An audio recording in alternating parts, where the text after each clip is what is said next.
बहुत समय पहले एक छोटे से गांव में एक जादूगर रहता था जिसका नाम था हंसमुख बाबा। वह हर समय हंसते रहते थे और उनकी हंसी का जादू पूरे गांव में फैल चुका था। लोग कहते थे, जहां हंसमुख बाबा जाते हैं वहां हर कोई खुश रहता है। लेकिन हंसमुख बाबा की हंसी सिर्फ खुशी नहीं बल्कि एक जादू थी। एक दिन गांव में एक बुरी घटना हुई। एक जादूगरनी कालिका गांव में आई और उसने गांव के सारे फसल को नष्ट कर दिया। वह काले जादू से सभी खेतों को बंजर बना रही थी।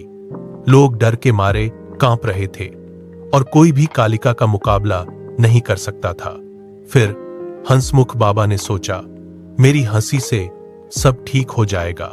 उन्होंने अपने जादू का इस्तेमाल करना शुरू किया, लेकिन जैसा उन्होंने सोचा था वैसा कुछ नहीं हुआ। उनकी हंसी सिर्फ और अधिक तेज हो गई। लेकिन कालिका की जादू से न तो खेत ठीक हुए और न ही कोई मदद मिली। हंसमुख बाबा समझ गए कि उनकी हंसी केवल खुशी देने के लिए नहीं है, बल्कि उन्हें अपना जादू सही तरीके से इस्तेमाल करना होगा। वह गहरे सोच में डूबे और एक योजना बनाई।